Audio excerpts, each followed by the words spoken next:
আজি মই কেইটামান এনেকুৱা ধৰণৰ প্ৰশ্ন লৈ আহিছোঁ ভাৰতৰ কোনে ক'ত প্ৰথম হৈছিল সেইটো জানিবৰ বাবে।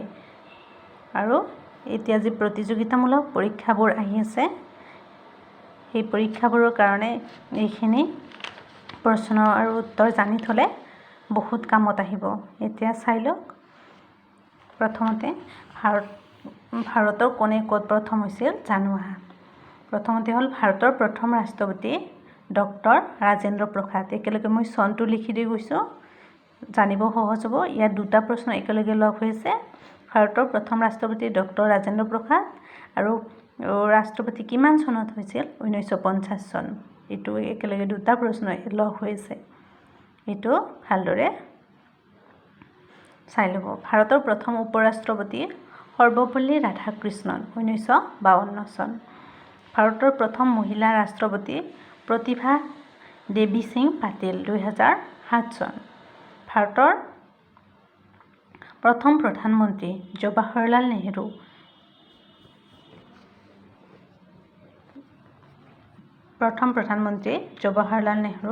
1947 চন। ভাৰতৰ প্ৰথম উপ প্ৰধানমন্ত্ৰী চৰ্দাৰ বল্লভভাই পেটেল 1947 চন। ভাৰতৰ লোকসভাৰ প্ৰথম অধ্যক্ষ গণেশ বাসুদেৱ মৱলস্কৰ 1952 চন। ভাৰতৰ প্ৰথম মহিলা প্ৰধানমন্ত্ৰী ইন্দিৰা গান্ধী 1966 চন। প্ৰথম ভাৰতীয় মহিলা মুখ্যমন্ত্ৰী সুচেতা কৃপালিনী 1963 চন। প্ৰথম ভাৰতীয় মহিলা ৰাজ্যপাল সৰোজিনী নাইডু 1947 চন। ভাৰতৰ প্ৰথম ইংৰাজ governor general lord William Bentinck 1833 চন। ভাৰতৰ প্ৰথম আৰু একমাত্ৰ ভাৰতীয় গভৰ্ণৰ জেনেৰেল চক্ৰৱৰ্তী ৰাজা গোপালাচাৰী 1948 চন। ভাৰতৰ প্ৰথম মুখ্য ন্যায়াধীশ হৰিলাল জে কানিয়া 1950 চন। প্ৰথম ভাৰতীয় এভাৰেষ্ট শৃংগ বিজয়ী তেনজিং নৰগে 29 মে 1953 চন।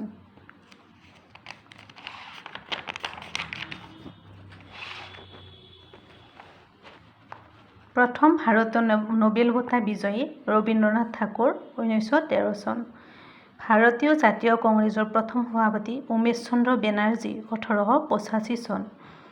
ভাৰতীয় জাতীয় কংগ্ৰেছৰ প্ৰথম মহিলা সভাপতি এনি বেচাণ্ট 1917 চন। প্ৰথম ভাৰতীয় মহাকাশচাৰী ৰাকেশ শৰ্মা 1884 চন। প্ৰথম ভাৰতীয় মহিলা মহাকাশচাৰী কল্পনা চাওলা 1997 চন। ভাৰতৰ প্ৰথম মহিলা ভাৰত ৰত্ন ইন্দিৰা গান্ধী 1972 চন। ভাৰতৰ প্ৰথম মহিলা জ্ঞানপীঠ বঁটা বিজয়ী আশাপূৰ্ণা দেৱী 1976 চন। প্ৰথম ভাৰতীয় টেষ্ট ক্ৰিকেট খেলুৱৈ ৰঞ্জিত সিংজী ইংলেণ্ডৰ হৈ 1816 চনত খেলিছিল। তাৰপিছত অলিম্পিকত স্বৰ্ণ পদক লাভ কৰা প্ৰথম ভাৰতীয় অভিনৱ বিন্দ্ৰা বেইজিং অলিম্পিক 2008 খেলিছিল।